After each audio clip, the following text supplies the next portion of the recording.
Listo. Hola, buenas tardes a todas, a todos, a todes.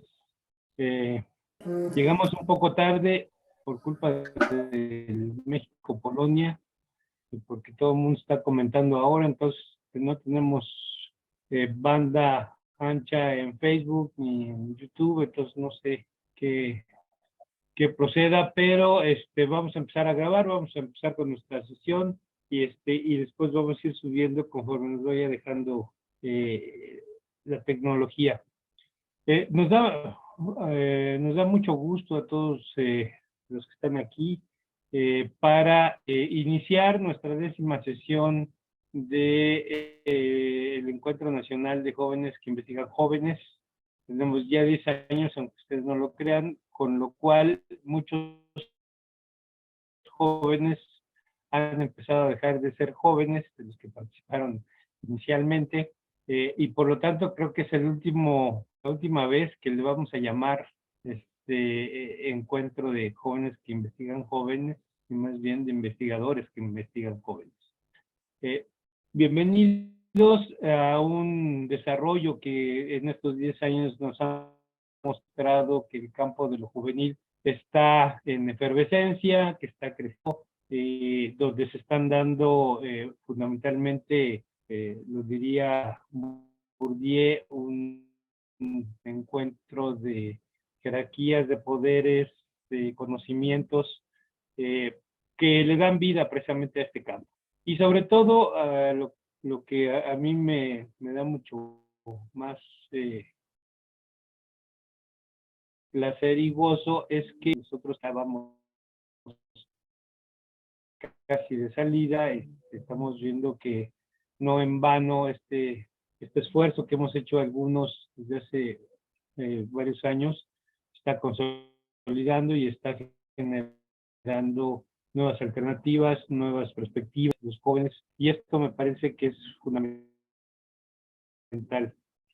Un esfuerzo que además hicimos desde hace 10 años. Aquí está uno de los originales que desarrolló el proyecto, que es Enrique Pérez, a lo cual le doy muchas gracias, y que se ha ido conformando con la participación de Merari, obviamente de Luis, de Araceli, de Mónica, precisamente de nuevos conocimientos, nuevas metodologías y debates hacia lo que están viviendo y experimentando las y los jóvenes en nuestro país y en el mundo. No me queda más que agradecer estos 10 años de trabajo, estos 10 años de hacer de la investigación esto que precisamente, sobre todo en materia de jóvenes, solamente se puede hacer de manera colaborativa y que nos permite pues crecer a todos en el debate y en el conocimiento. Muchas gracias, felicidades a los que han participado en las 10 versiones y esperamos seguir contribuyendo con este grano de arena al campo de lo juvenil. Enrique, te paso la estafeta y muchas gracias. Hola, buenas tardes. Pues muchas gracias, José Antonio. Como bien señalas, por fortuna he tenido el chance, la oportunidad de participar en la coordinación, en la organización del encuentro durante los 10 años de historia que tiene. Y bueno, igual me sumo al agradecimiento porque a final de cuentas este es un espacio que lo impulsamos desde el SIG, pero se construye gracias a la participación de todas, de todos, de todes, los jóvenes investigadores que, como bien señalas, algunos empezamos jóvenes, pero ahora ya no lo somos, ¿no? Entonces, habrá justamente que pensar en otro nombre para seguir extendiendo la juventud. Y bueno, pues en estos 10 años hemos pasado un montón de cosas, un montón de experiencias, un montón de aprendizajes, por lo que no me queda más que agradecer a los participantes nuevamente y agradecer a todas las personalidades que han pasado por estos 10 años del encuentro. Gracias a la gente que también que nos ha seguido en transmisiones anteriores y que ha estado al pendiente ahí del encuentro que, pues, para bien o para mal, ya tiene su nombre, ya tiene su lugar en estos 10 años. Yo no lo hago más largo, más bien le paso la palabra a mi compañero Luis, justamente para empezar ahora con esta primer conferencia magistral que apertura este 10º Encuentro Nacional de Jóvenes que Investigan Jóvenes, que lleva por título ahora Nuevas Agendas de Investigación. Adelante y muchas gracias, Luis. Muchas gracias, Enrique. Bueno, también yo estoy muy agradecido de estar aquí presente. También he compartido con ustedes los últimos 10 años de manera ininterrumpida. Me congratulo igualmente de poder dar paso a este segundo dígito de los Encuentros Nacionales de Investigadores que Investigan Jóvenes. Y bueno, también con el propósito de ahorrar tiempo, tenemos el privilegio de contar hoy día con nuestra conferencista magistral. Ella es la doctora Mariana Busso, es socióloga, doctora en Ciencias Sociales de la Universidad de Buenos Aires y doctora de la Université de Provence en Francia, especializada en el campo de la sociología del trabajo. Actualmente se desempeña como investigadora del CONICET y profesora de la Universidad de La Plata. Integra al Laboratorio de Estudio en Sociología y Economía del Trabajo, y entre sus recientes temas de investigación se destacan la inserción laboral de jóvenes, el trabajo informal y precario y los procesos de construcción de identidades sociales y colectivas. Sin más, y con el propósito de poder compartir contigo, Mariana, te damos la palabra. Por favor, el espacio es tuyo. Muchas gracias, Luis, muchas gracias, colegas, muchas gracias, Enrique, José Antonio y cada uno y cada una de ustedes que están ahí. Gracias por hacerme parte de este encuentro nacional, internacional de jóvenes que estudian jóvenes y ya no tan jóvenes, que seguimos estudiando jóvenes, y en ese grupito me encuentro y entiendo que por eso soy parte de las convocadas para esto. Así que primero felicitarlos por estos 10 años. Imagino que deben haber sido con muchos altibajos, pero sobre todo construyendo redes, construyendo nuevas agendas para el estudio de las juventudes en América Latina.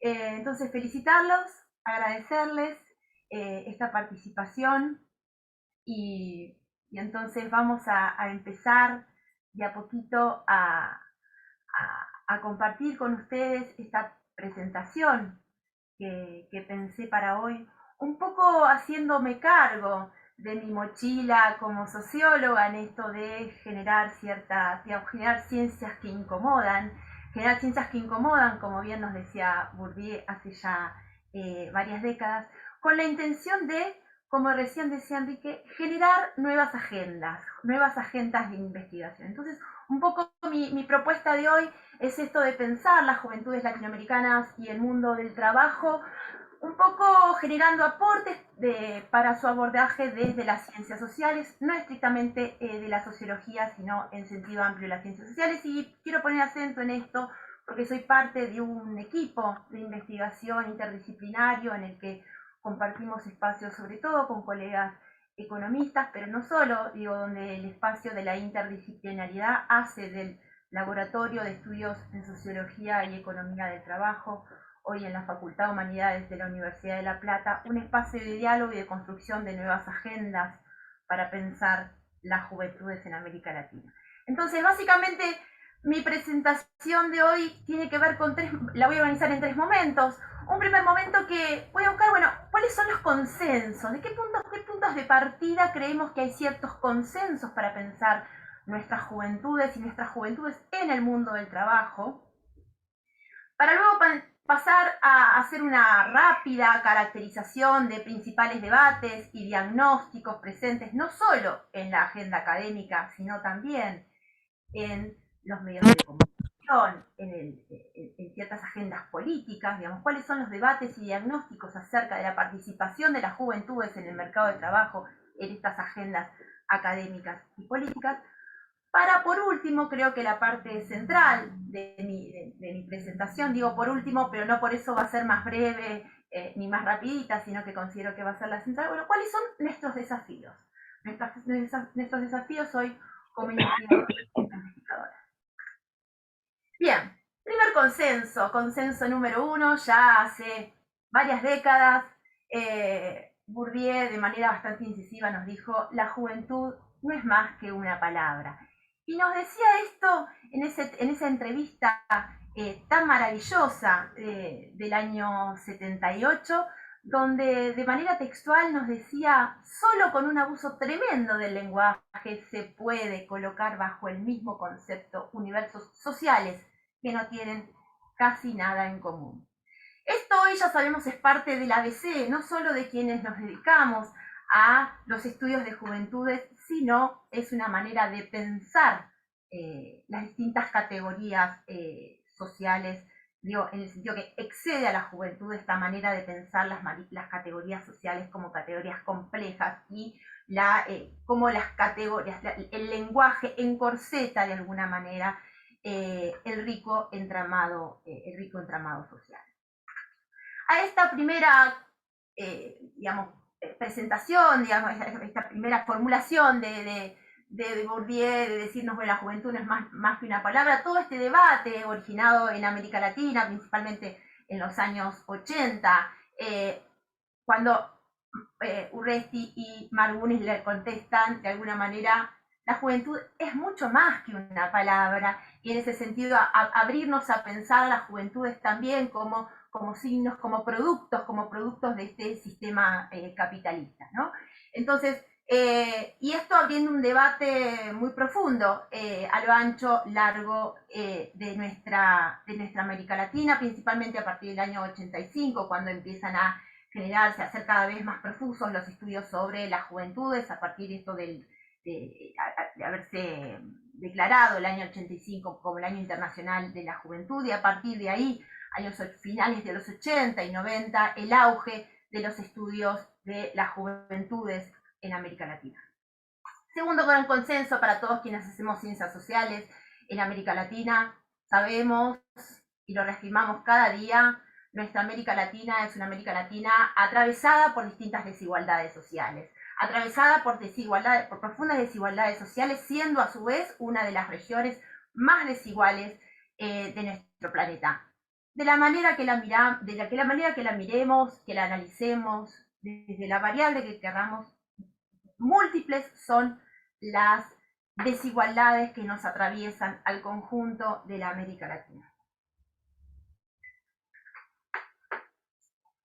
Todos, entonces, quienes hacemos ciencias sociales en América Latina, sabemos hoy, más que nunca, y digo hoy más que nunca, como vamos a ver luego, hoy más que nunca después de la pandemia, incluso me atrevería a decir, que la desigualdad es una desigualdad multidimensional que nos atraviesa como sujetos sociales y políticos, y que muchas veces en nuestros estudios se ve cristalizada por variables que podemos medir, cuantificar, cruzar, buscar asociaciones, que generalmente cuando estudiamos juventudes se cristalizan en variables como el nivel educativo, el origen social, el género, cada vez más el género como una variable explicativa de los lugares, de las posiciones y de los quehaceres en el mundo del trabajo en el sentido amplio, como vamos a ver luego, las edades, por supuesto, quienes trabajamos en temas de juventudes, el territorio, los territorios que muchas veces quedan tan invisibilizados en nuestros estudios sociales por imposibilidad de acceso a los datos de las regiones más alejadas, de las ciudades más pequeñas, sobre todo cuando trabajamos con datos cuantitativos a nivel agregado, dispuestos por los organismos de estadística nacional, pero también para aquellos que hacemos metodologías cualitativas respecto a las dificultades, imposibilidades, obstáculos que tenemos para llegar a poblaciones más alejadas, a territorios más ajenos a los grandes centros urbanos donde muchas veces nos congregamos quienes estamos en los sistemas científico y universitario, ¿no? Y por último, o quizás el primero, el origen étnico en muchos países como una variable indiscutible para poder pensar, digamos, que no solo atraviesa, digamos, se ve, digamos, es una variable asociada al origen social, o muchas veces incluso a nivel educativo, sino una variable per se, como nos han enseñado la teoría feminista crítica norteamericana al incorporar, digamos, esta variable del origen étnico como central para pensar las desigualdades, de nuevo, como vamos a ver más adelante. Entonces, hace ya algunos años que pasamos a hablar de los jóvenes, de la juventud, y empezamos a hablar de estas juventudes atravesadas por estas múltiples desigualdades que la configuran de maneras diversas, de maneras heterogéneas. estas juventudes que se convierten en sujetos sociales y en sujetos políticos de nuestras sociedades latinoamericanas. Ahora, y estas juventudes que, como decía recién, miramos a partir de estos prismas, de estas variables para identificar o para caracterizar, para comprender su lugar en el mundo del trabajo, porque sabemos que cada una de estas variables de alguna manera intervienen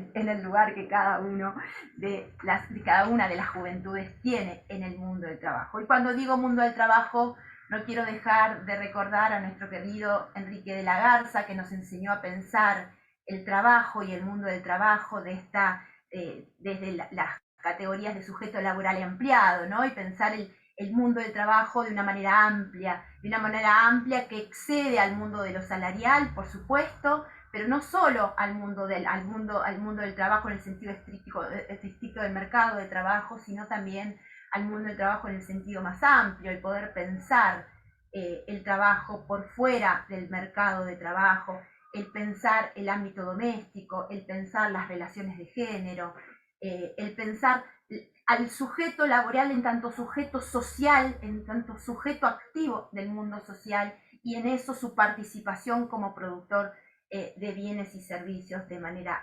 activa o de manera latente. Bien, pasamos a otro de los consensos que creo que ninguno de nosotros tiene duda, este proceso de mundialización del capital, que entre otros latinoamericanos ha sido muy bien descrito por nuestro querido Ricardo Antunes, este colega brasilero que nos ha enseñado a pensar la mundialización del capital y la configuración de lo que él llama la clase que vive del trabajo, en el marco de este proceso de transformaciones del mundo del trabajo que aqueja todo el planeta desde, o que ha arribado a nuestro planeta al mundo en su totalidad, ya desde las décadas de los 70, ¿no? Cuando empezamos a identificar esta mutación de la condición del yo trabajador, como decía Foucault. Ya a fines de los 70, de nuevo otro francés, pero ahora ya Michel Foucault, nos enseñaba y nos decía, en un curso en el Collège de France, nos decía, es la transformación de la condición del yo, la que de alguna manera está por detrás de estas lógicas de transformación del mundo del trabajo. Es lo que él denominó el homo economicus empresario de sí mismo, donde cada individuo, donde cada persona es su propio capital, su propio productor, la fuente de sus ingresos. Y uno dice, pero esto uno hubiera pensado es la lógica del siglo XXI. Claro, es la lógica del siglo XXI, enarbolada detrás de muchos discursos neoliberales en nuestra América Latina y también en los países de la Europa Central y de la América del Norte. Sin embargo, ya en los fines de los años 70, Foucault nos hacía este llamado de atención, ¿no? Esta mutación de la condición del yo. Ahora bien, todo esto hace que en esta mutación del mundo del trabajo y esta mutación de la condición del yo trabajador, son las juventudes uno de los grupos vulnerables del mundo del trabajo. En términos etarios, claramente el grupo más subordinado, que más ha sido golpeado, que se encuentra en un lugar de mayor precarización en el mundo del trabajo, aquellos que es el grupo que presenta mayores tasas de desocupación. Todo esto no es ninguna novedad para quienes estudiamos temas de jóvenes y trabajo, pero sí me parece importante refrescarnos esta idea de cuando hablamos de juventudes, hablamos siempre del grupo más vulnerable en el mundo del trabajo por sus tasas de desocupación, por hoy en día su acceso a trabajos y empleo que no garantizan derechos, sobre todo que no garantizan mínimos salariales para llegar a canastas básicas de manutención y de reproducción de la fuerza de trabajo. Y por último, es el grupo que se encuentra más representado en actividades informales y precarias.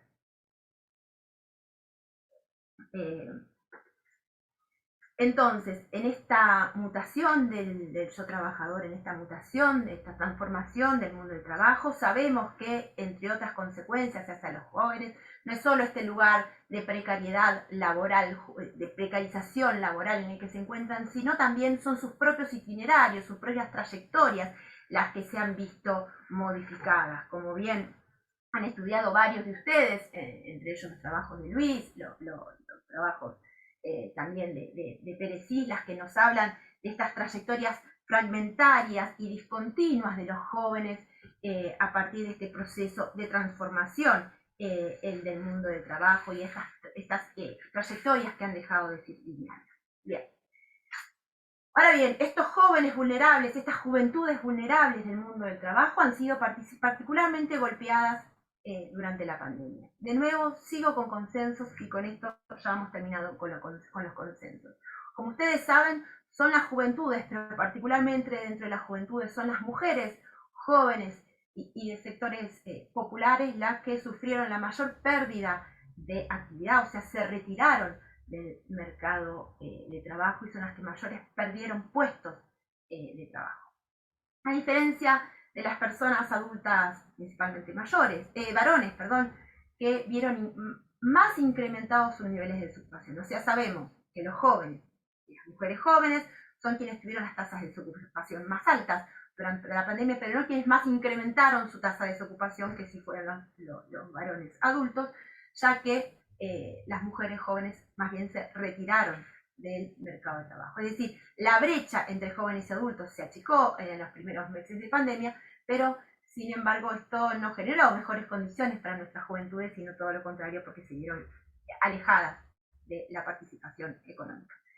Entonces acá estamos haciendo varios trabajos sobre esto y pensando esta relación entre inactividad y juventudes. ¿Quiénes son estos jóvenes que se retiraron a inicios de la pandemia del mercado laboral y principalmente hacia qué tipo de inactividades se volcaron distintos grupos de jóvenes? Pero bueno, acá no hay tantos consensos, por eso solo el consenso es que las juventudes fueron hacia la inactividad, que son las mujeres jóvenes las mayormente inactivas. Y lo que sí hemos visto en este proceso ya desde este año 2022, que se identifica una rápida recuperación de las ocupaciones de las personas jóvenes, pero principalmente concentrándose en ocupaciones por cuenta propia, en trabajo, en lo que llamamos trabajadores pobres, y en distintos tipos de trabajos 4.0, trabajos de plataforma, trabajos vinculados a esta cuarta generación de trabajo. Bien. Ahora pasemos a la etapa de los debates.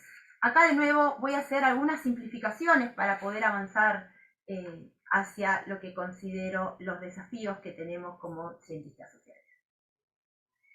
Y en estos debates y diagnósticos frecuentes que encontramos en la academia, pero también, como les decía hoy, en las agendas políticas y en las agendas de los medios de comunicación, lo primero que encontramos es esta justificación. Bueno, en realidad los jóvenes son las personas que tienen mayores movilidades dentro del mercado laboral, son las que también mayormente por eso salen del mercado laboral, porque están atravesando un periodo de mayor de experimentación, de conocer el mundo del trabajo. Esto es parte de una etapa de la vida que se caracteriza por experimentar, por vivenciar nuevas situaciones.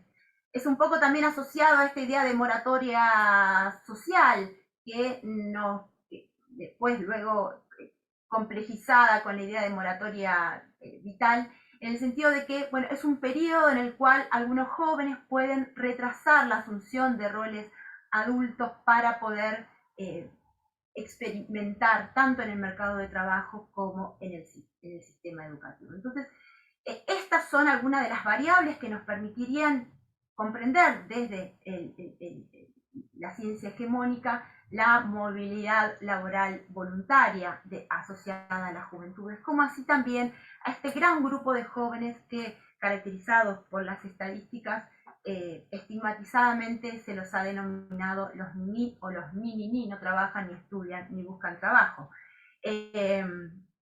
También, de nuevo asociado a este tipo de caracterización y asociación con una etapa de la vida, la experimentación, la moratoria social, temas que luego vamos a volver, por eso lo nombro muy rápidamente. Ahora bien, ¿qué otro tipo de debates se asociaron a los problemas, estos problemas que decíamos del mundo del trabajo de joven?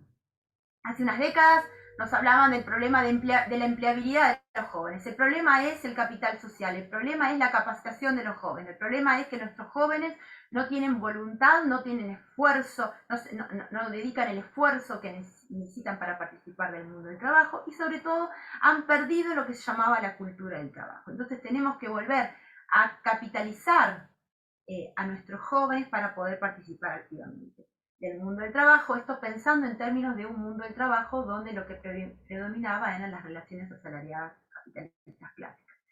Pero esta lógica de la empleabilidad sobrevivió incluso a este proceso de transformación del mundo del trabajo y en los últimos años se ha puesto cada vez más en jaque en el marco de la implementación de políticas de empleo con otra manera, otro diagnóstico respecto al problema de los jóvenes que tiene que ver con la empleabilidad. Es decir, el problema no solo es la empleabilidad de los jóvenes, sino es que los jóvenes no tienen espíritu emprendedurista. ¿Por qué? Porque una de las soluciones, entonces, dado que ha estado claro, sobre todo se dice muchas veces en la academia, desde la crisis del 2008, hay cierto consenso respecto a que ya no habrá trabajo asalariado para todos y para todas.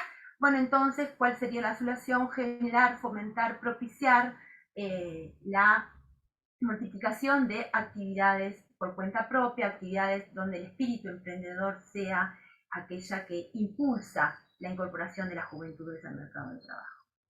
Entonces, lo que hay por detrás es la necesidad de garantizar una cierta igualdad de oportunidades para que las distintas juventudes puedan ser parte de nuestro mercado de empleo.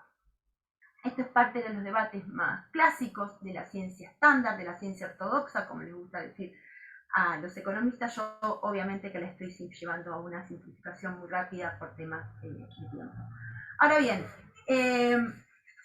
releyendo estos días un texto de otro colega mexicano, de Luis Reigadas, nos enseñaba que se llama Más allá de la legitimación, 5 procesos simbólicos en la construcción de la igualdad y la desigualdad. Es un texto ya de 2015. Nos invita a pensar, digamos, cómo desde distintos espacios se generan estrategias simbólicas que legitiman y reproducen desigualdades sociales. Entonces yo me preguntaba en qué medida estos debates, estos diagnósticos que estigmatizan, que caricaturizan a las juventudes en pos de asociarla a determinados factores que hacen a este momento de la vida como un momento volátil, un momento de experimentación, de prueba. Lo que están haciendo, en definitiva, están de alguna manera construyendo una hegemonía ideológica que hace a la legitimación y la reproducción de desigualdades sociales.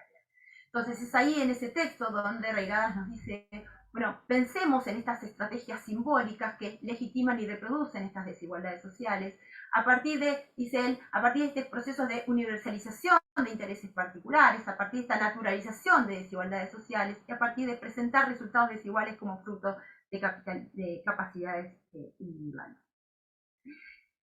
En parte, después podemos discutirlo, considero que estas caracterizaciones de estas teorías en boga, estas teorías ortodoxas que buscan explicar la participación de las juventudes en el mercado de trabajo, acompañado luego de políticas, de propuestas, de enseñanzas propositivas para la aplicación de políticas de tinte claramente neoliberal, no hacen más que configurar mitos, generar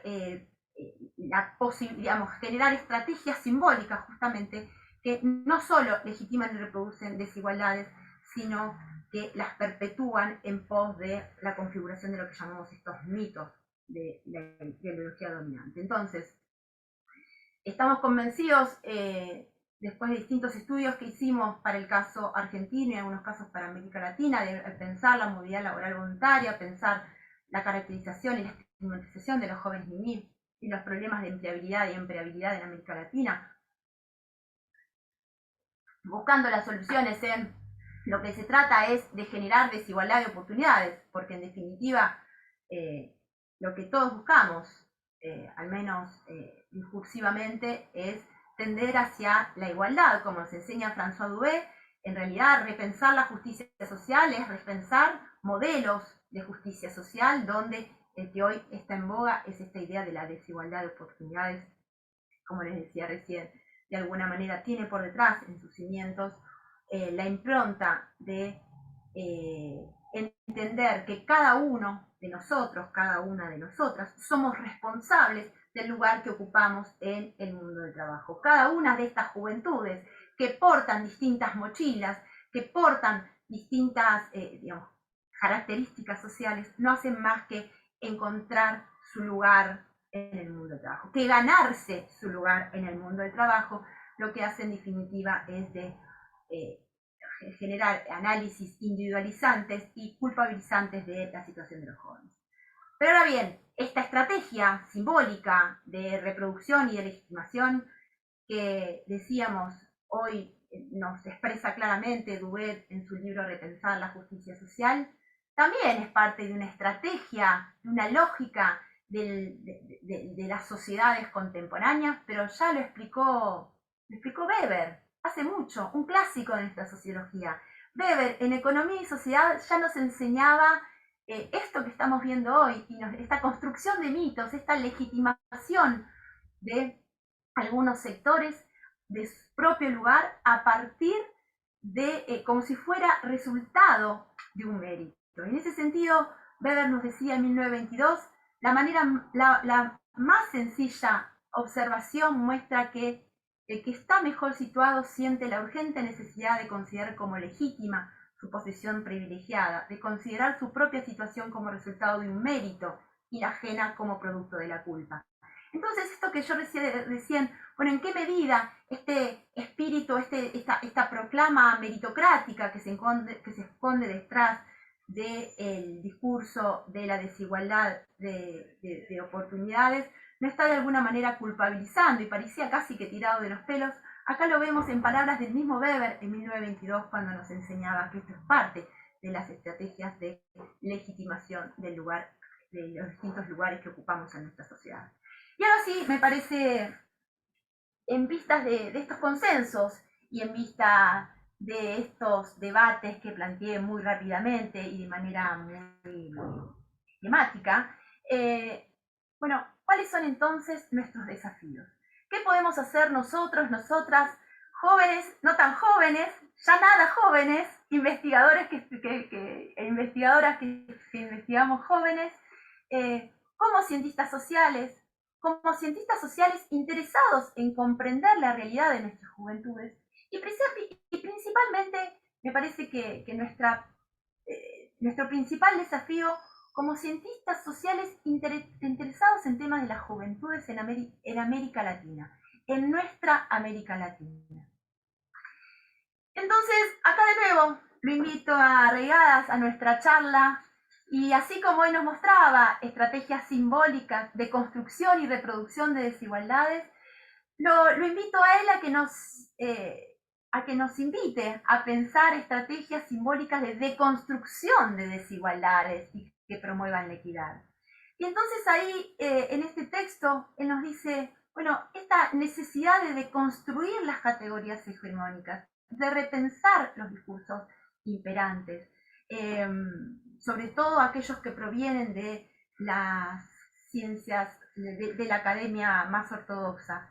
Esta idea de la revalorización de lo subalterno, la revalorización en este caso sería de estas otras juventudes, como vamos a ver ahora. Y esta revalorización de lo subalterno también tiene que ver con buscar, comprender, interpretar, analizar, relevar lo que sucede en esos otros territorios, en esos otros espacios que muchas veces tan alejados se encuentran de nuestras propias realidades como investigadores y investigadores, de nuestros propios centros de investigación y de estudio.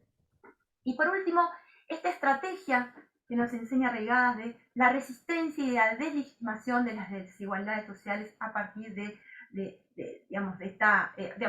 posicionarnos de manera resistente a la imposición de categorías y de construir estas categorías que vemos cada vez más hegemónicas, sobre todo en el discurso, no solo en el discurso académico, sino también en los medios masivos de comunicación y en las políticas públicas que imponen a partir de este sentido común construido. Entonces, en primer lugar, acá sí, como ya como cientistas sociales interesados en temas de juventudes, estos temas que me parece que hoy están muy presentes en nuestras agendas, en las agendas públicas, no en nuestras agendas necesariamente de investigación, pero justamente cómo meter estas temáticas, cómo revivirlas a partir del reconocimiento de lo subalterno, dando discusión a esta idea de la movilidad y de la experimentación voluntaria.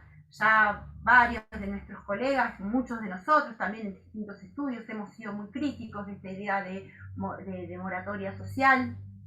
Bueno, cómo esta moratoria social se vive más allá de las propias juventudes que podemos mirar por las estadísticas y por nuestros estudios de campo cualitativos que hacemos. ¿Qué son? ¿Qué implica esta idea del problema de la empleabilidad? ¿Qué implica fomentar el emprendedurismo? Hace unos años terminamos un trabajo con mi colega Pablo Pérez, con quien hemos hecho muchos estudios juntos, y analizábamos el auge de las políticas de fomento al emprendedurismo en el caso argentino, en el marco del gobierno de la alianza Cambiemos de Macri, del expresidente Mauricio Macri, un gobierno claramente de tinte neoliberal, que una de sus principales banderas para el empleo de los jóvenes era el fomento al emprendedurismo. ¿Cuál fue el resultado de esta lógica de fomento al emprendedurismo? No fue ni más ni menos que un aumento exorbitante del cuentapropismo más pobre, del cuentapropismo de subsistencia que encontraba en estos esfuerzos emprendeduristas, estos experimentos emprendeduristas, ni más ni menos que un refugio a la desocupación. Porque sabemos que el emprendedurismo, concebido en la manera de fuentes de autosostenimiento económico que se puedan mantener en el tiempo, necesitan indefectiblemente de antigüedad en el mercado de trabajo, de experiencia en el mercado de trabajo y principalmente de recursos económicos, de saberes para poder perpetuarse en el tiempo. Todo otro tipo de experiencia emprendedurista no hace más que ser un refugio provisorio para los jóvenes, que no hace más que, de nuevo, legitimar su lugar de subordinación y de pobreza en el mercado de trabajo y en la sociedad. Y por último, volver a preguntarnos este lugar de los jóvenes mini. Muchos de nosotros hemos hecho estudios sobre estos jóvenes mini, ya sabemos que detrás de las cifras exorbitantes de cantidad de jóvenes latinoamericanos que son hoy jóvenes que no trabajan, ni estudian, ni buscan trabajo, sabemos que casi 7 de cada 10 hacen trabajos de cuidado y que entre ellos casi todos, el 95% de estos que hacen trabajos de cuidado, el 95% de quienes hacen estas tareas de cuidado son mujeres. Entonces, en definitiva, como detrás de estas cifras exorbitantes de jóvenes que nos quieren alertar, diciendo, bueno, estas cantidades de jóvenes que no trabajan, ni buscan trabajo, ni se interesan por su futuro, porque eso es lo que ese es el mensaje, ¿no? Son jóvenes que no trabajan, no quieren trabajar, no quieren estudiar, no están preocupados en su futuro, no hace más que esconder, que velar la realidad de muchísimas, la mayoría de ellas, mujeres, jóvenes, pobres, que realizan tareas de cuidado. Entonces acá, como la normatividad de género, como la sociedad con sus preceptos de género, imprimen de alguna manera y hacen ocupar un lugar determinado a estas mujeres jóvenes en el mercado de trabajo, estigmatizándolas como jóvenes niños. Y entonces este lugar nuestro, como preguntarnos de nuevo por estas categorías, entre otras. Entonces, quizás ya no alcanza, esta estrategia simbólica para deconstruir las desigualdades no alcanza a compensar estas variables clásicas de las cuales miramos los mundos del trabajo, estas 6 variables más clásicas que están hoy en la mayoría de nuestros textos de sociología o economía del trabajo, que piensan las juventudes, para pensar las juventudes latinoamericanas, sino pensarlas desde la interseccionalidad, pensar las juventudes en cada uno de estos colores que hacen al género, a la nacionalidad, a la religión, a la etnia, a la situación económica, a las distintas desigualdades que componen, que configuran estas distintas juventudes. Es decir, pensar a las juventudes de manera situada. A partir de yo creo que es una hermosa incorporación en nuestras agendas, esta idea de la interseccionalidad de desigualdades sociales para pensar las juventudes, no solo las juventudes, de nuevo, pero en nuestro caso las juventudes y las juventudes en el mundo del trabajo, que es lo que hoy nos convoca. Esta categoría en realidad surgía también desde la resistencia. Vamos a ver cómo muchas veces justamente es de la resistencia donde las categorías académicas han sido muy prolíficas. Y en este sentido me parece que la categoría de interseccionalidad, surgida, como les decía hace un rato al pasar, en el marco de la teoría feminista crítica norteamericana, de un sector de teorías de feministas que criticaban, digamos, decir, ya no alcanza con decir mujeres pobres, sino también en comparación de lo que sucede, no alcanza el género y el origen social para comprender el lugar en nuestras sociedades, sino también el origen étnico es una variable más que intersecta las otras variables. No es una variable más que se suma, sino que intersecta, y me parece que esta idea de interseccionalidad, de intersección de desigualdades, me parece sumamente prolífera para seguir pensando la realidad de, como les decía recién, nuestras juventudes latinoamericanas. Y en ese sentido, ¿qué pensar hoy? Digamos, no solo esta deconstrucción, esta mirada crítica acerca de estas categorías y estos debates instaurados desde las agendas académicas ortodoxas y desde los medios de comunicación y desde algunas políticas públicas de gobiernos, de distintos gobiernos latinoamericanos, sobre todo en los últimos años, sino también pensar estos nuevos desafíos que les marcaba como las secuelas de la pandemia sobre las juventudes, ¿no? Las secuelas en el trabajo de estas juventudes. Y en este sentido, seguir pensando, seguir indagando esta proliferación del cuentapropismo y del cuentapropismo más pobre, y no solo del cuentapropismo más pobre, sino de los trabajadores asalariados pobres, digamos, esta cantidad de jóvenes que hoy tienen una ocupación, incluso en el marco de relaciones asalariadas, y que no llegan a garantizar sus mínimos de subsistencia para la reproducción de la fuerza de trabajo. El pensar el trabajo 4.0, el pensar las distintas facetas de este trabajo 4.0.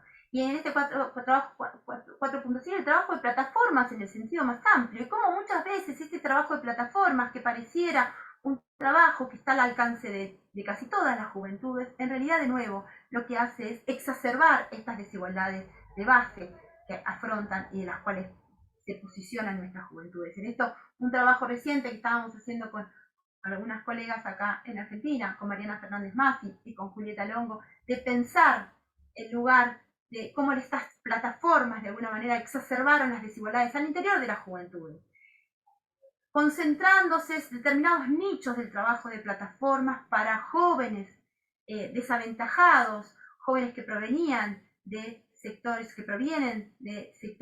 sociales más humildes, entonces que se concentran en el nicho del trabajo de plataformas, de las plataformas físicas, de las plataformas que implican en los desplazamientos, el esfuerzo físico para llevar adelante la actividad, como son los trabajadores de delivery, frente a los trabajadores de plataformas digitales, que lo que hacen es vender su fuerza de trabajo para el mercado internacional a través de la venta de servicios de software, de servicios de diseño, que se pagan en moneda extranjera, lo cual en países como el nuestro es sumamente, con una diferencia cambiaria tan importante y con marcos, con un contexto inflacionario tan importante como el que está sufriendo Argentina, no ha hecho más que, incluso al interior chiquitito de ese conjunto de jóvenes que trabajan a partir de su incorporación a plataformas, cómo ha exacerbado las diferencias entre distintos grupos de jóvenes, el acceso a esta fuente de trabajo como es las plataformas, ¿no? Jóvenes concentrados en un nicho de plataformas físicas, jóvenes concentrados en un nicho de plataformas digitales, con diferencias cada vez más importantes y reproduciendo las desigualdades sociales que caracterizan a nuestras sociedades latinoamericanas. Por último, no es posible pensar las juventudes y la realidad del mundo del trabajo si no pensamos las tareas de cuidado, porque detrás de muchas de estas explicaciones respecto al lugar que ocupan los jóvenes y las jóvenes, su lugar en el cuentapropismo, en trabajos pobres, su lugar mismo en las plataformas, pensar las plataformas digitales, las plataformas de reparto, si no pensamos las tareas de cuidado, si no pensamos los estigmas de género, muy poco vamos a poder comprender de la realidad de las juventudes en el mundo del trabajo en América Latina.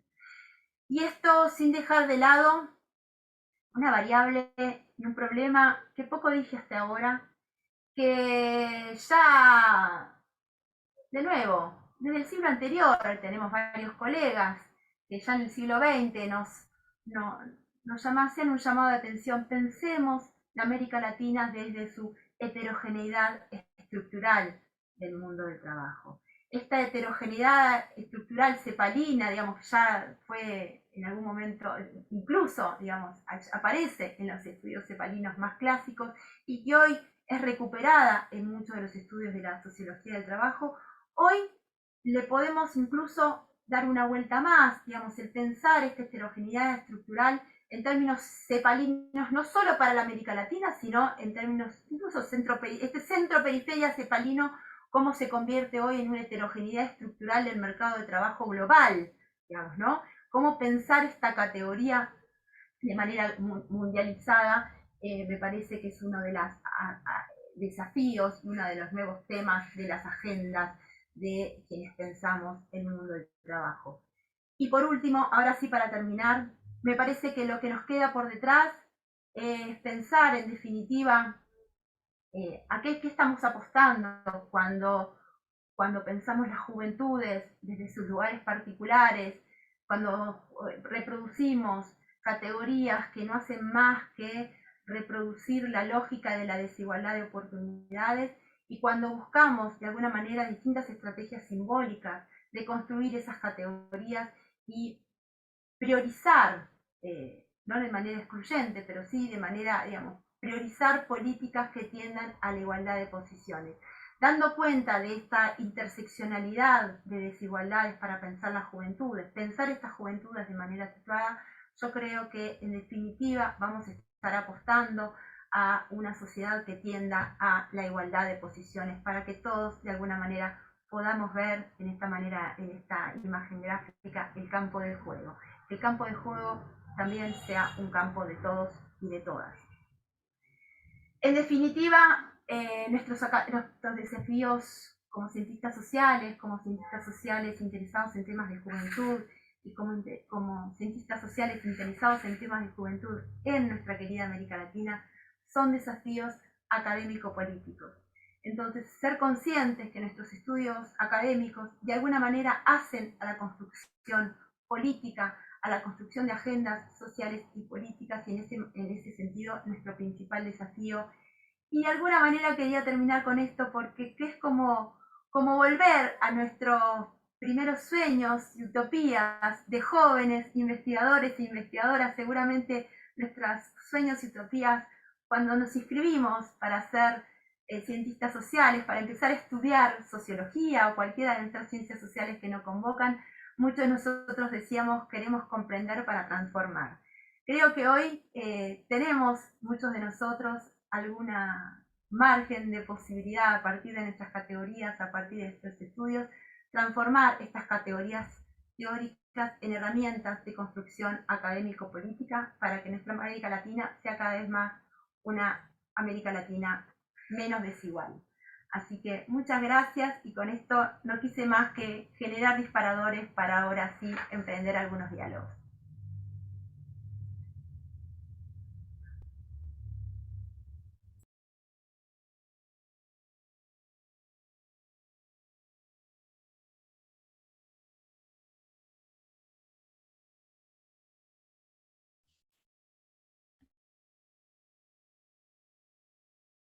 Listo. Bueno, en principio, muchísimas gracias, Mariana, por la presentación. Me parece por demás pertinente y particularmente interesante y muy invitante para la discusión. A continuación, daríamos espacio para que tengamos la oportunidad de discutir con Mariana. Entonces, quien quiera levantar la mano, por favor, para participar y empezar a abrir el debate. Yo voy organizando. Yo también tengo algunas preguntas, pero me gustaría dar primer espacio a quien quiera participar.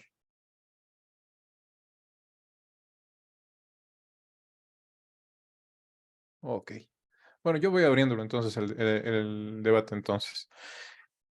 A mí particularmente me llama mucho la atención cómo recuperas esta relación en torno a las desigualdades a propósito del principio de los temas de meritocracia, emprendedurismo, competitividad, que forman parte del signo de los gobiernos neoliberales a partir de cuál es la apuesta para dar cuenta de qué hacer con los jóvenes y de qué manera fomentar un desarrollo de los mismos y de sus trayectorias. Sin embargo, en un texto de Dubet, que me parece igualmente pertinente para hacer frente a este tipo de situaciones, que lo intitula ¿Por qué elegimos la desigualdad? Creo que hay un tema fundamental. De alguna manera, el discurso que va en contra de la meritocracia, que está de la mano de la igualdad de oportunidades y en diferencia de la igualdad de posiciones, nos pone en tela de duda una pregunta que me gustaría saber tu punto de vista. ¿El mérito tiene valor social como un elemento fundamental que reconoce las diferencias? Porque creo que en el marco de apostar en contra de un discurso neoliberal que solamente considera a aquellos en mejores condiciones tienen derecho y legitiman sus posiciones de diferencia, también estamos desplazando el trabajo del reconocimiento, de generar mérito a través del trabajo propio, de echarle ganas, como decimos en México. Y esto te lo cuento también en términos de cómo ha sucedido algunas políticas de gobierno en el país. Nuestro presidente, Andrés Manuel López Obrador, planteaba un fundamento que nos parecía de lo más acertado. Primero los pobres. El problema es que no nos avisó que lo que iba a hacer era maximizar el número de pobres y que esto contribuiría a una masificación de los mismos, en donde la meritocracia dejaría de tener sentido para una distribución de los recursos a partir de un conjunto de programas que desplazan el esfuerzo individual y el valor asociado a este, producto pues sí, del trabajo personal. Entonces, a mí me parece que estoy completamente de acuerdo contigo de cómo el discurso de los gobiernos liberales ha apostado por el emprendedurismo, la meritocracia, pero de cualquier forma, social y culturalmente, los seres humanos han demostrado históricamente que elegimos la desigualdad, que elegimos formas de diferenciarnos entre nosotros.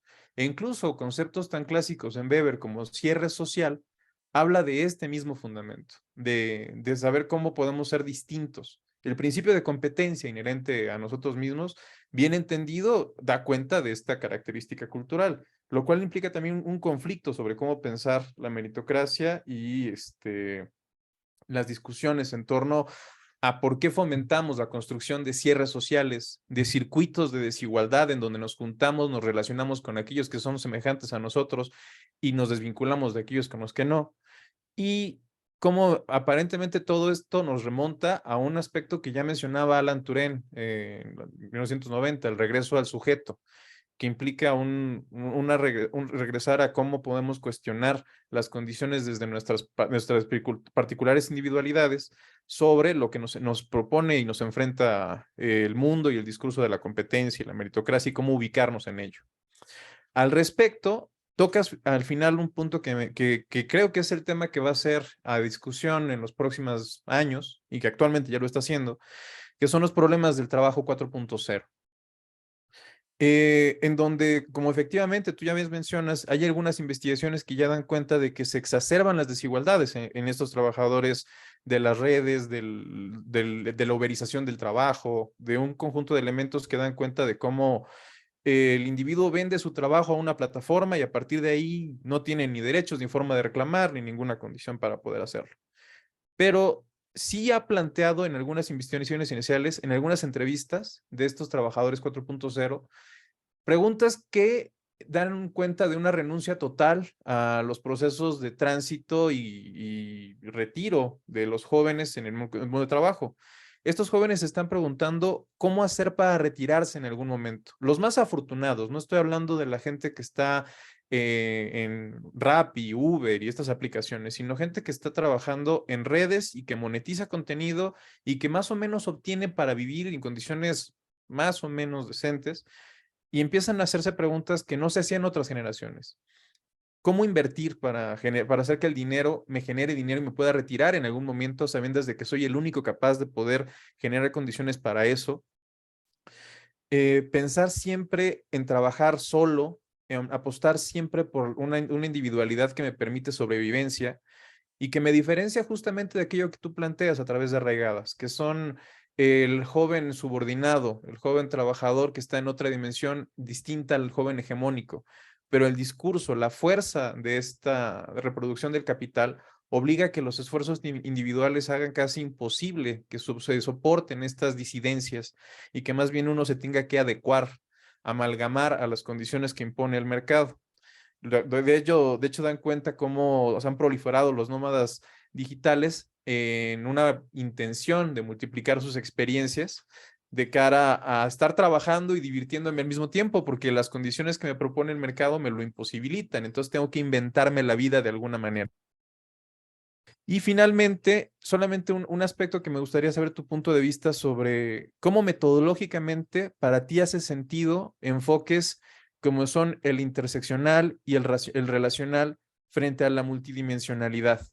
No hay un problema epistemológico en sí, no hay una dimensión que pueda ser, no estamos hablando a veces de lo mismo, porque en buena medida a veces pareciera que categóricamente o metodológicamente, perdón, la interseccionalidad cruza, se parece, se amalgama con el concepto de multidimensionalidad en términos de desigualdad y también lo relacional. El hecho de que las desigualdades se relacionen, se intersecten y sean multidimensionales, pareciera que se está hablando un poco de lo mismo y a veces no hay una lectura fina de las diferencias en torno a estas tres formas metodológicas de abordaje de las desigualdades. Esas preguntas, perdón por extensión, pero me llama mucho, me gustó mucho tu presentación. Muchas gracias. Bueno, a ver, el primer punto respecto a la meritocracia, yo creo que en primer lugar también nos toca mucho a nosotros y a nosotras, ¿no? Vos cuando me presentaste dijiste, doctora, no sé qué, dónde estudié, todos los méritos que hacen que yo hoy esté hablando desde Argentina para ustedes de alguna manera. Entonces, Exacto. nuestra propia cultura académica parte, obviamente, es una cultura del mérito. ¿Yo descreo en el mérito? Claro que no. Claro que no descreo en el mérito. ¿Cuál es mi crítica hacia la meritocracia? El creer que la meritocracia parte de una igualdad de posiciones. Digamos, si yo no revelo como investigadora social que el mérito parte de desigualdad de posiciones, digamos, y reproduzco la lógica meritocrática, me parece que no hago más que seguir reproduciendo desigualdades sociales. Entonces, me parece que ese ensayo tan hermoso de Dubé respecto a por qué elegimos las desigualdades sociales, por qué lo elegimos nosotros y nosotras como investigadores, nosotros investigadores también como papás y mamás, cuán contentos nos ponemos cuando nuestros hijos e hijas tienen méritos y si sacan buenas notas y están contentos con las cosas que hacen, porque, bueno, cuánto nosotros también felicitamos el mérito. Entonces, yo creo que el gran punto, digamos, es cómo en base a un principio per se, digamos, que per se hace a avanzar, a construir, a generar nuevos horizontes, como es el mérito. Yo creo que el mérito hacia la construcción de nuevos horizontes. El problema de la meritocracia es encubrir la desigualdad de partida, ¿sí? También acá hay un montón de videos hermosos respecto a esta, la carrera del privilegio, ustedes la habrán visto, está en todos los idiomas, en distintos países del mundo, demostrar en qué medida, de alguna manera, el mérito parte de posiciones. Entonces, no es que desprestigio el mérito, elijo el mérito. Soy investigadora, estudié, mi trayectoria y mis méritos hacen al lugar que hoy ocupo, no tengo dudas, pero también importancia de reconocer estas desigualdades de los puntos de partida. Me parece que son dos cosas que claramente van de la mano, pero no es un descreimiento hacia el mérito, sino una alerta a los discursos meritocráticos, que es otra cosa. Por supuesto que el pensar la interseccionalidad implica pensar estas múltiples desigualdades que se intersectan, como decíamos hoy en términos. Ahora, ¿qué diferencia epistemológica o metodológica encontramos detrás de unas y otras? Yo creo que tiene que ver con desde dónde las pensamos, si son variables que se suman o son variables que convergen. Entonces, en términos metodológicos, yo podría decir, más bien la interseccionalidad la podemos analizar cuando trabajamos con multimétodos que abordan no solo, digamos, la asociación entre distintas variables estadísticas, sino también a partir de la autopercepción subjetiva de estas intersecciones de desigualdades que hacen a los lugares que cada uno de nosotros ocupamos.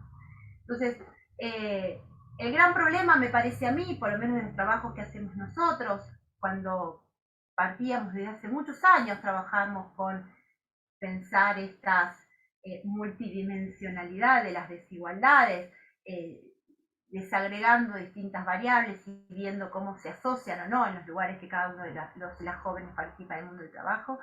En realidad lo que hacen es trabajar con algunas de estas variables, ¿no? Uno aísla la cantidad de variables que te dé la posibilidad de la muestra estadística con la que estás trabajando. Entonces muchas veces trabajamos con 3, con hasta 4 variables de desagregación. Lo interesante de la manera de pensarlo de manera interseccional es partiendo de la subjetividad de los propios actores y poder dar cuenta.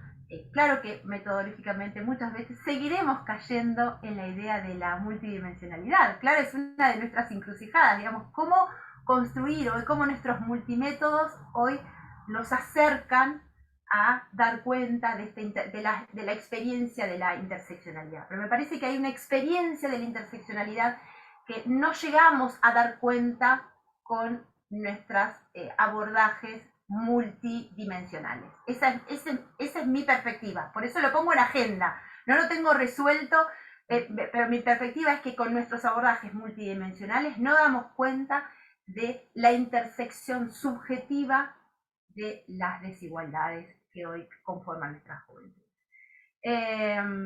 Y respecto al trabajo 4.0, sí, acuerdo que hay nuevas agendas y que sobre todo esta pregunta respecto a hasta cuándo, cómo se renuncia a estas salidas del mundo del trabajo serán sin duda nuevas preguntas a las cuales vamos a tener que dar cuenta de acá dentro de unos años, digamos, porque son van a ser procesos largos que sin duda están reconfigurando el conjunto de la trayectoria laboral, digamos. Sí, sí. Interesantísimo la parte que menciona sobre que la interseccionalidad también tiene que ver con una apropiación subjetiva de las desigualdades multidimensionales que cruzan las trayectorias en lo individual y lo colectivo, y cómo es que estas inciden de manera personal en la apropiación de la experiencia de estas desigualdades más allá de su condicionamiento estructural. Desde una visión economista, justamente también darían cuenta de cómo el estudio de las emociones ha tenido tal impacto hoy día, ¿no? Que hoy resulta particularmente relevante y especialmente en un momento después de un espacio de confinamiento, que estamos viviendo cómo emocional y subjetivamente estamos reproduciendo, apropiando y lamentando la suma de desigualdades de diferentes niveles y sobre todo de manera intersubjetiva. Bueno, ¿alguien más quisiera continuar con los comentarios y las preguntas para poder conversar ahora con Mariana? Sí, José Antonio, te escuchamos. Gracias. Un gusto oír a Mariana. Como decíamos al principio, creo que nos habíamos leído, pero no oído, y ahora nos vemos. A mí me parece que, digamos, este surgimiento de nuevos mercados de trabajo, ¿no? Que obviamente los más visibles son los 4.0 y todos estos, los de cuidados, que se ha vuelto un asunto muy, muy relevante. Pero me parece que hay tres más que le deberíamos de prestar atención. Uno, particularmente, no creo que sea digamos, un específico, sino yo diría quizá con un criterio más genérico, son que yo cada vez lo encuentro muy seguido en jóvenes, que yo lo llamaría un trabajo no acumulativo, que es trabajo hoy porque necesito para comer o necesito para ir al cine o para llevar a mi novia, a mis hijos al, a- al cine o a divertirse, a lo que sea. Y ya no vuelvo a trabajar hasta que lo necesito otra vez, ¿no? A mí me sorprendía mucho con un muchacho que trabajaba en una de estas refaccionarias, eh, que lo oía yo platicar que se iba a ir a no sé dónde, y le pregunté, oye, ¿y te dan permiso aquí? Y dice, si no me dan permiso, me voy, ¿no? Yo trabajo para eso, punto, y ya después veo, ¿no? Eso me parece un asunto que es muy interesante, sobre todo en estas nuevas generaciones que, digamos, el futuro lo tienen tan corto, ¿no? Digamos, el horizonte se les ha acercado mucho a las nuevas generaciones. Entonces, este presentismo, ¿no? Que ya se le acusaba desde hace algunos años a ciertos sectores juveniles, pues hoy se vuelve una manera de vivir. O sea, no me interesa acumular, no me interesa tener casa, no me interesa tener coche o ropa o lo que sea, me interesa suerte, ¿no? Y me parece que es un asunto que modifica esta visión que obviamente traemos desde la visión marxista, ¿no? De que hay que acumular capital, ¿no? Y que, digamos, ha sido uno de los objetivos centrales de la visión neoliberal, ¿no? También. Pero bueno, ese es el genérico. Y hay dos más específicos. Uno es el mercado de trabajo, yo diría, del ámbito cultural, por decirlo también de una manera muy general, ¿no? Que, bueno, Merari, que está aquí, se ha acercado, tenemos en un grupo sobre transiciones también otra colega que trabaja mucho este tipo de cosas, donde yo digo que el objetivo central de ese mercado de trabajo es el placer, ¿no? O sea, me gusta, no gano, me pagan poco, trabajo 18 horas, ¿no? Pero me gusta, punto, ¿no? Estoy aquí porque me gusta, porque aprendo, porque conozco gente, porque me da espacio ¿no? Entonces, me parece que ese es un tema al cual quizá deberíamos todos aspirar, ¿no? Un trabajo donde el placer sea el eje central. Y en el otro lado, ¿no? Está un mercado que por desgracia ha crecido mucho, y yo creo que en países como México y en algunos otros se ha ido consolidando también con un mercado eminentemente juvenil, que es el del crimen organizado, ¿no? Y que ahí, digamos, que yo lo escribí ya hace un rato, lo que se vende es riesgo, o sea, ¿cuánto riesgo, cuánto quieres ganar, cuánto riesgo estás dispuesto a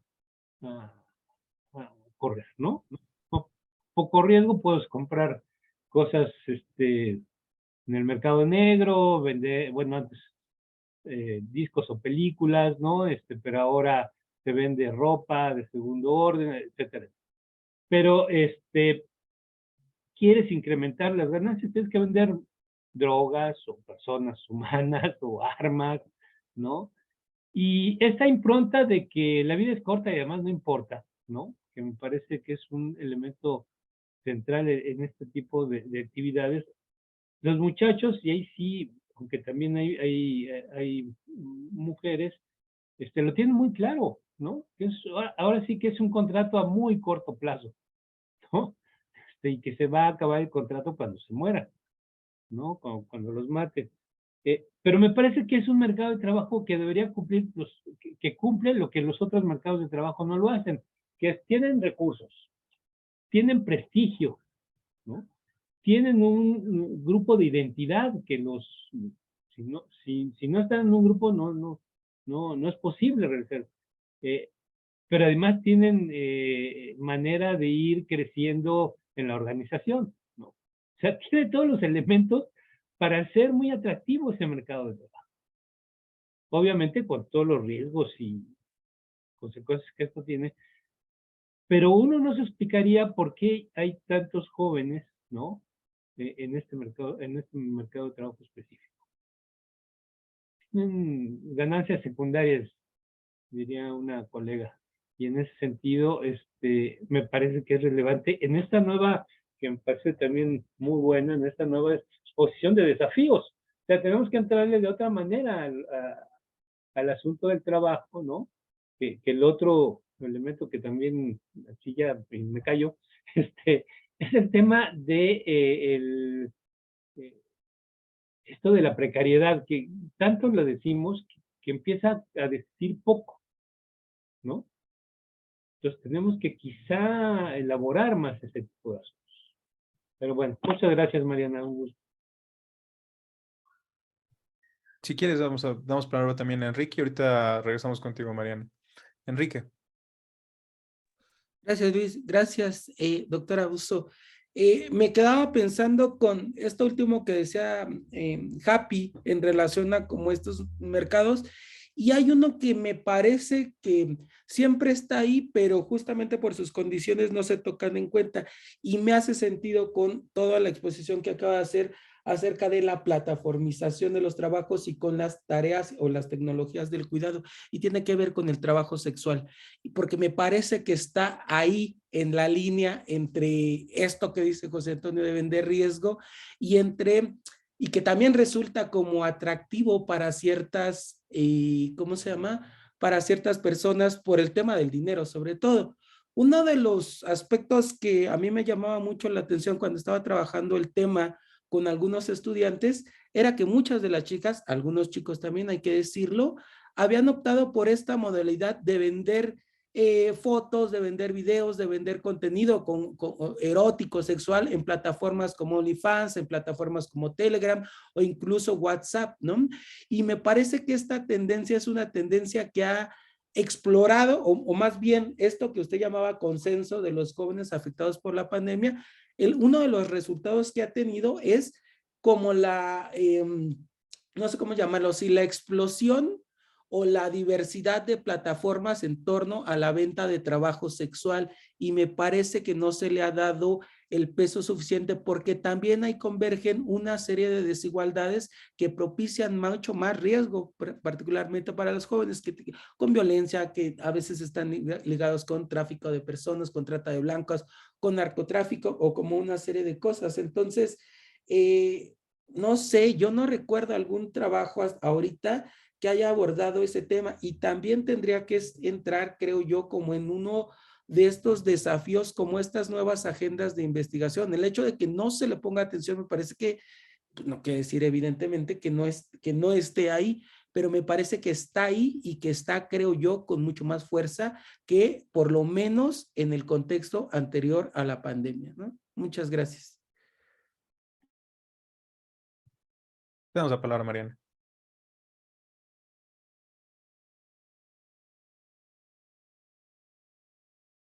Sí, sí, tu micrófono. Bien, yo me quedaba ahí esperando, Luis, que me dé la voz de la Sí, te veo.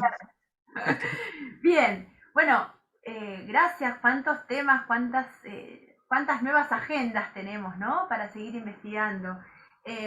Uno se podría preguntar cuáles son nuestros obstáculos, nuestros límites para poner nuestras lupas sobre estos estos grupos de jóvenes, estas actividades que congregan juventudes en nuestras Américas Latinas y por qué han sido no nada estudiadas, poco estudiadas. Sabemos que algunos de nuestros colegas han realizado estudios sobre el crimen organizado, sobre el trabajo sexual, y qué difícil es poder abordarlo, porque sin duda aquí necesitaríamos seguramente herramientas propias de otros tipos de mochilas teóricas para poder comprenderlo.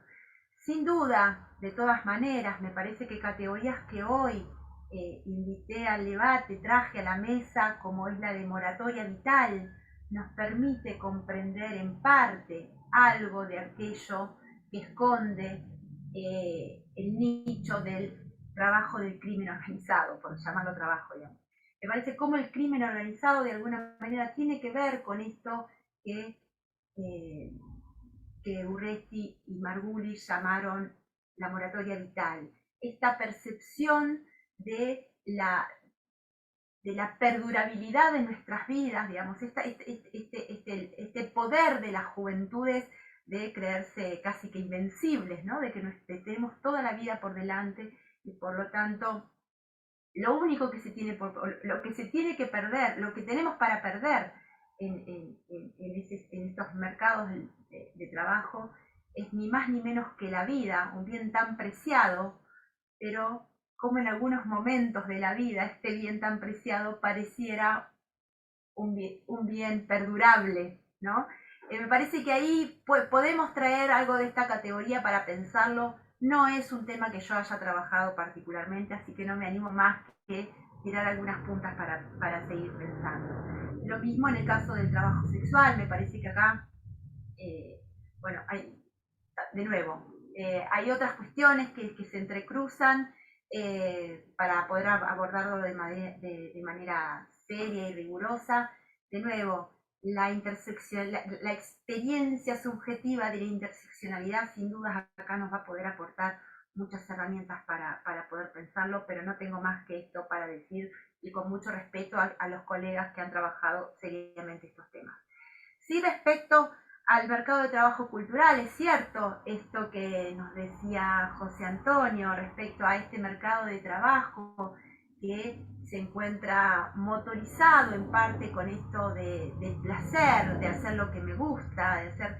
Bueno, acá sí, justamente trabajo con una colega becaria que está haciendo su tesis sobre el trabajo de actores y actrices en nuestra ciudad de La Plata, digamos, que los moviliza a trabajar en este mercado laboral.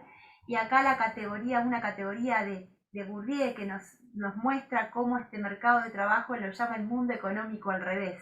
Digamos, no es lo económico lo que moviliza este fragmento, esta sección del mercado de trabajo, sino justamente es un mundo económico al revés. Es el placer, es el prestigio, de nuevo acá, es el mérito de hacer bien las cosas, hacerlo con placer, hacerlo con gusto, el que se encuentra, digamos, una lógica distinta, dice Bourdieu, nos enseña a pensar este mundo económico con una lógica no capitalista, digamos, un mundo económico propio del sistema capitalista con una lógica distinta del sistema capitalista, por eso lo llama el mundo económico al revés. Y por último, esto que bien señalaba José Antonio, ¿no? Que el pensar muchas actividades laborales como actividades efímeras, ¿no? Como actividades que tienen, el bien único es, al revés del mundo cultural, es el bien económico, digamos. Realizo tal actividad para tener tal ingreso, para tener determinado insumo para concretar otro deseo, ¿no? El deseo no está puesto en la actividad y en la producción, sino un deseo puesto fuera de este mundo del trabajo. Acá sin duda el mundo del trabajo efímero que caracteriza a muchas de nuestras juventudes, en realidad lo que tenemos que pensar, sin dudas, acá de nuevo pensar cómo es vivenciado el mundo del trabajo a partir de qué tienen por ganar y qué tienen por perder y qué posibilidades de construcción a futuro estamos en estas sociedades, digamos, en las sociedades de lo imprevisible. Yo estoy convencida de que nuestras sociedades latinoamericanas son estas sociedades de lo imprevisible, ¿no? Como cuando de un día para el otro todo se cambia nuestras reglas del juego más básicas se ven transmutadas, cosa impensada en otras latitudes. Estos jóvenes dicen, yo necesito, como me pasó hace un rato, acá en la puerta de casa, un laburante de la calle que me dice, Mariana, el jueves cobro, ¿me prestás 500 pesos? Necesitaba 500 pesos, y es así, es el día a día, es el pan a pan, es lo efímero, no va más allá de eso, no, digamos, porque su vida es la vida del efímero, digamos, va más allá de cómo experiencia el mercado de trabajo. Me parece que lo que nos pone a nosotros acá en posición es el pensar el mundo del trabajo como parte de este mundo de la vida y cómo se están construyendo futuros, ¿no? Me parece que ese es nuestro desafío. Perfecto. Antes de que cerremos, no sé si alguien más le quiere levantar la mano, hacer un comentario, hacer alguna pregunta. Sí, por favor, Mónica.